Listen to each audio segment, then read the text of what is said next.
The first sound was footsteps on stone bare soles, slapping the street in feverish rhythm. The air trembled with heat, thick as soup, the smell of sweat and incense clawing at the lungs. The square of Strasbourg shimmered like a fever dream, its edges melting in the sun.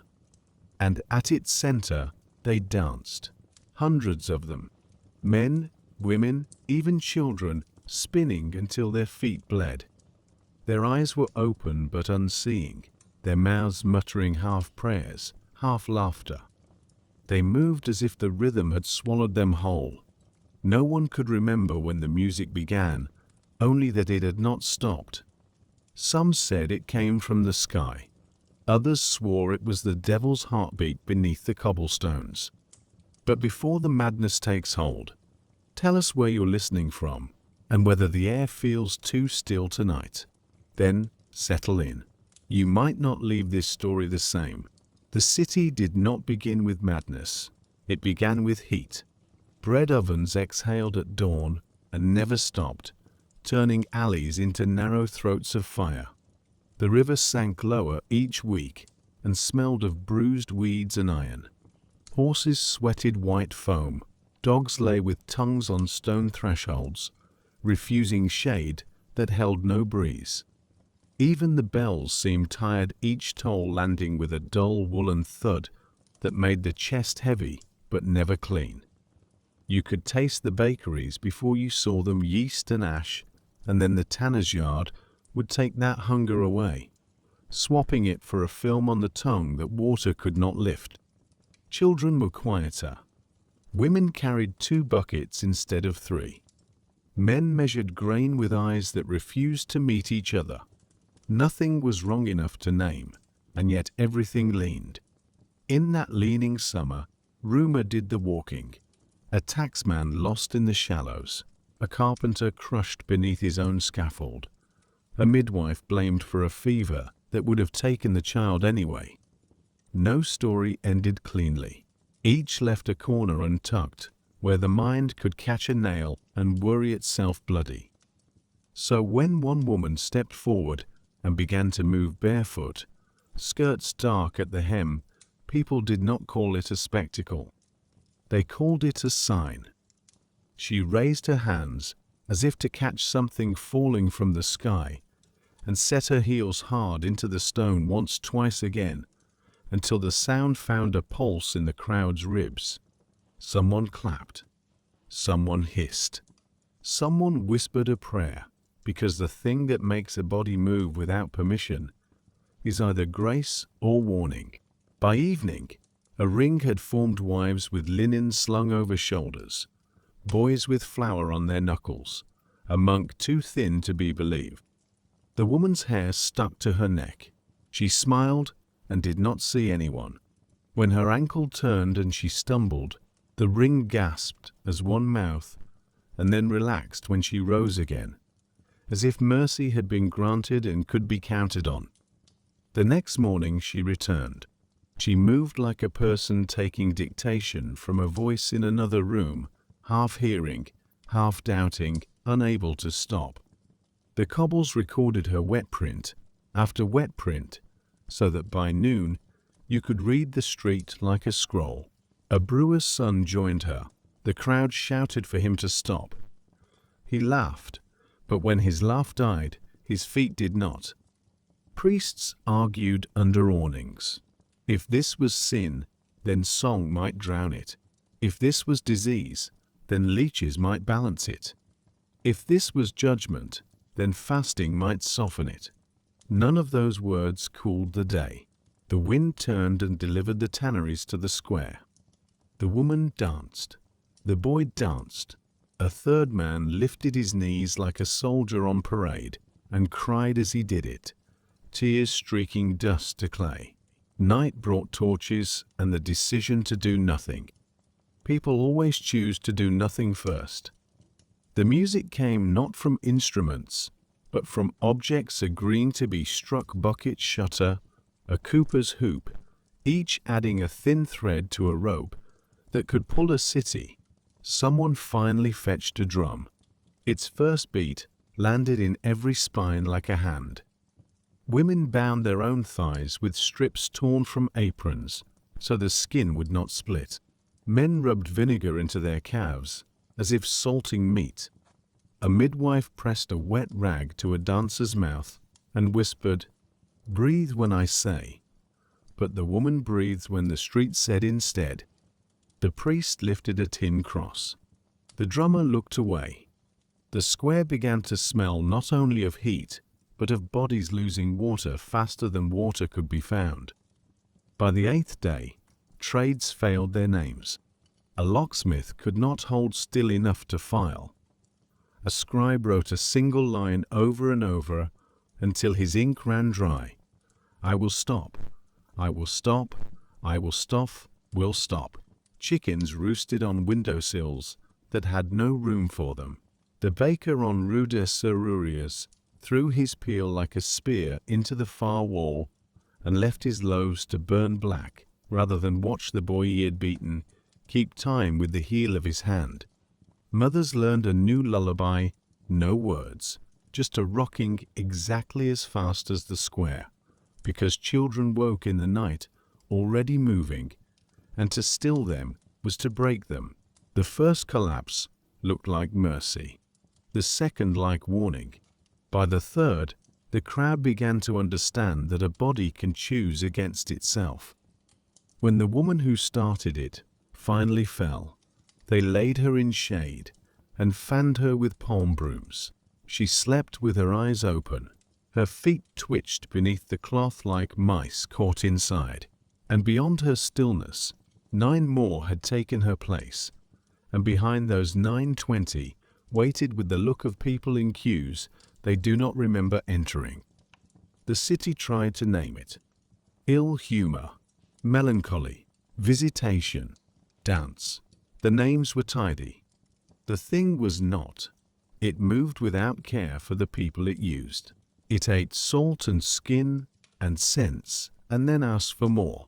By then, everyone had learned the first rule of a beating heart that does not belong to you. It is louder than prayer. The first to fall was Frau Trophea. She danced for 6 days and nights, her body slick with sweat, her limbs jerking like a marionette's. When she collapsed, others took her place. No band played, no drum beat, yet the rhythm persisted, an invisible pulse that crawled beneath the skin. By the second week, the city square was filled. Bakers, tailors, servants, priests, everyone drawn into the frenzy. Some dropped dead mid-spin. Others begged for rest, but could not stop their feet. The city council met in panic. Physicians declared it a sickness of the blood, born from overheated humors. Clergymen insisted it was punishment for sin. The council ordered the dancers herded to the Guildhall, hoping containment would bring calm. It did not. The dancing only grew wilder, more desperate. The council spoke as if volume could solve what understanding could not. They ordered platforms built, coins counted into the fists of drummers. A legal mercy wrapped around a mistake. Play them empty. Rhythm would draw out rhythm the way a splinter draws out puss. The square sprouted a stage. Men climbed, bows found strings. The first reel cut the air open and left it ringing. It worked if what you wanted was proof of power. Feet struck faster. Faces blazed a frightening joy that was only pain wearing a festival mask. A woman laughed and spat blood between her teeth.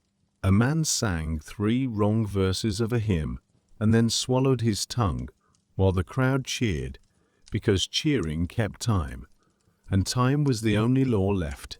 Cop moved among them with a cloth and a small knife, letting blood because a book said blood was heat, and heat could be let.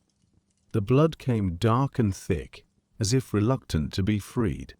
When he pressed the cloth to a boy's ankle, the boy whispered, "Don't stop me," and Cop wanted to answer. "Me? I have never started you." He wrote that night by a window that would not accept a breeze. They say to play, and so we play. And the playing makes the thing that asks for playing. We chase a circle, and the circle fits our necks like iron. His wife set a bowl of water by his elbow. The bowl trembled on the sill, though the window did not touch it. When the first deaths came openly, no longer in corners, but center stage, the council shifted from cure to management. They fenced the square with rope, posted guards to funnel the living, hired men to carry the fallen to a side street, where a washerwoman, cursing and weeping, scrubbed the stone after each removal. The rope did not hold. The washerwoman's water turned pink and then fruit fly sweet. The following days unfolded like pages written in invisible ink. No proclamations, no bells. Only the city's breath, shallow, careful, waiting to see if rhythm would return. Strasbourg looked cleaner than it had in years, yet every polished stone seemed to conceal a stain. A soldier scraping wax from the church floor found his hand trembling in time to something that wasn't there. He told no one. Merchants opened shutters as if they feared the air itself might lunge. Cloth-draped stalls offered herbs for nerves. Shoes with soles said to mute temptation. One could buy a charm made of salt and wire, a prayer written backward, or a vial of Rhine water that claimed to still the inner drum. Business is quick to learn the shape of fear. Frau Troffier's name was forbidden in sermons, but children whispered it anyway, daring one another to say it at dusk. They would stamp a foot twice and laugh until the laughter died too soon. Their mothers, hearing the noise, would drop spoons, then breathe again when the sound stopped. Nobody wanted to believe the city still had a pulse of its own. Doctors argued in Latin, theologians in silence. One man proposed that music be banned for a year. Another insisted that to forbid melody was to invite its return.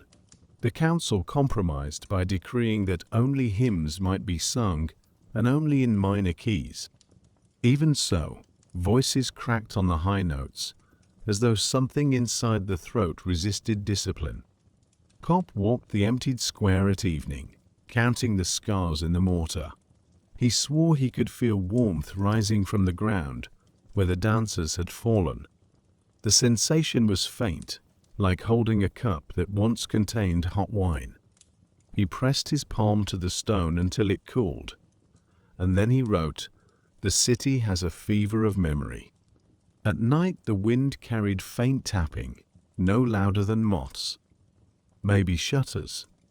Maybe rain that never reached the street. But people woke, listening, and every waking left them thinner. A midwife began sleeping with her feet wrapped in damp cloth, claiming the chill kept dreams from moving her. A brewer left a cask half full and said it was for the saints, though he'd stopped believing any listened. Winter arrived with mercy, disguised as frost. Snow softened the outlines. Ice turned streets into glass too cold for rhythm. The city exhaled at last, steam rising from chimneys like sighs of exhaustion. And beneath that hush lay an unspoken pact. If silence could be preserved until spring, perhaps the plague would forget its tune. But silence is never loyal. It shifts, resettles, hums at the edge of thought. When the first thaw came, melting carried echoes through the drain's steady syncopated drips that no one dared call music. Kopp heard them and smiled without comfort. "Even water remembers," he murmured, and closed his journal. Edict followed edict. No gatherings except the permitted. No instruments except the paid. No candles left burning after Compline. No shoes with iron nails. Someone decided the sparks might anger heaven.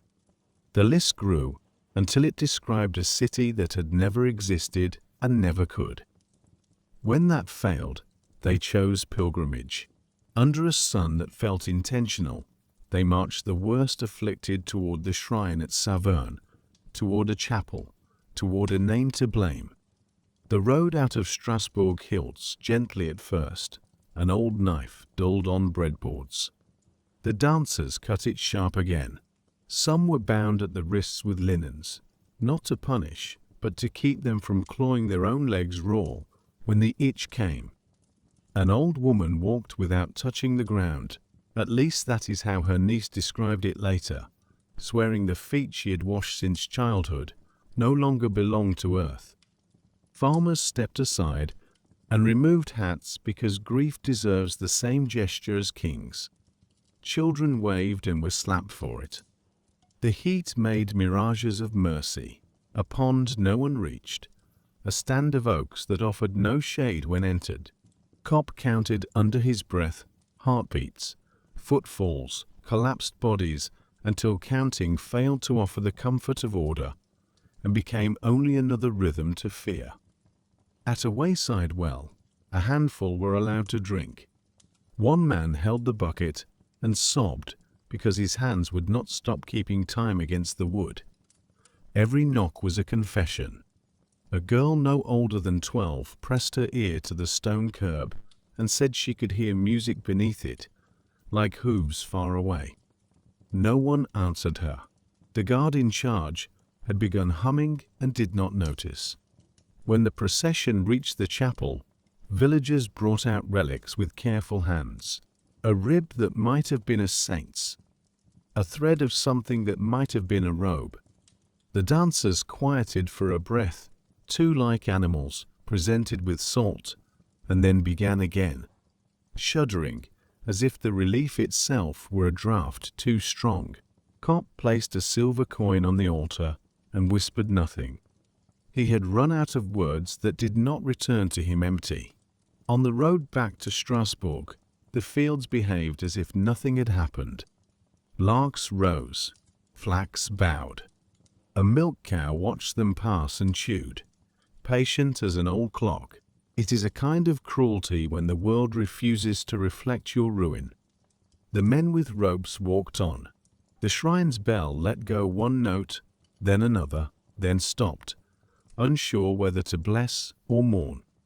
Witnesses said the air itself vibrated with exhaustion, that every heartbeat in the city matched their steps. B. Why the third week, even those untouched by the dance began to sway in their sleep. Mothers woke to find their arms moving against their will, their bodies remembering a rhythm they'd never learned. The priests began to whisper that Saint Vitus himself had cursed the city, that his vengeance would not stop until every soul had danced itself into the grave. The road shimmered with heat. Some fell halfway. Others were dragged. The fields trembled as they passed, as though the earth itself pitied them. Cop followed the procession until his strength gave out. He watched the line vanish into the horizon like a wound, closing slowly. The last of the dancers shimmering in the haze. When he returned to Strasbourg, it was quieter, but not still. The silence itself felt diseased. The few who remained behind began to mimic the rhythm in small, nervous gestures. A twitch of the foot, a tap of the finger, a hum that never quite stopped. Mothers rocked infants in perfect tempo to the ghost of drums that no longer played. Even the church bells, when they tolled for the dead, seemed to ring on beat. The baker on Rue de Serruriers boarded up his shop, claiming the flour had turned against him, that when he stirred it, he could hear whispering inside the dough. At the apothecary, jars rattled on the shelves, though no one touched them. Cop noted it all down, each entry less like a physician's report, and more like a confession. We have mistaken rhythm for life. Perhaps movement was never the illness, but the cure. By now the council had banned gatherings of any kind. But grief is its own congregation. Families held vigils in basements, lighting candles and praying the air would not begin to pulse again. Some sang to drown the phantom sound. Others tied rags around their ears, desperate for quiet. The river became a mirror for the city's madness, its surface trembling with heat and flies. Horses refused to cross the bridge. Dogs howled until they were driven off. The square where it began was fenced in, the stones scrubbed until the pattern of blood vanished. But cops swore that if you stood there long enough, you could still hear the rhythm faintly beneath your boots, a slow, stubborn heartbeat in the earth, waiting. When autumn came, the air in Strasbourg cooled, but no one celebrated. The harvest was weak. The vineyards failed early, their grapes shriveled from too much sun and too little care. The dancing had taken not only bodies, but time, weeks of labor lost, fields untended, bread unbaked. Kopp, now thinner, his eyes hollow, wrote his final report for the council. He tried to make sense of the unexplainable. He spoke of exhaustion, of starvation, of minds worn thin by plague and hunger. But he could not explain the music that no one had played. Nor could he explain why, on quiet mornings, the pigeons still turned in slow circles over the cathedral square, as if obeying a rhythm older than faith. The council dismissed his account as grief. They closed their ledgers, sealed the reports, and declared the city restored. But the citizens did not believe them. They had seen too much neighbors moving like puppets, mothers dying mid-dance, priests whispering prayers that went unanswered. A superstition took hold that Saint Vitus himself had turned his back on Strasbourg, that every summer, when the air hung too still and the bells rang too long, his curse would wake again. Years later, children born after the plague would skip in circles and sing the old song their parents never taught them: step and turn, step and burn, Saint Vitus waits his turn. Their mothers would hush them, faces pale, though none remembered why. Kopp's journal survived only by accident. It was found years later, water damaged, his handwriting nearly illegible. In the margins, someone, perhaps his wife, had written a single note in steadier ink. He never danced, but the rhythm never left him.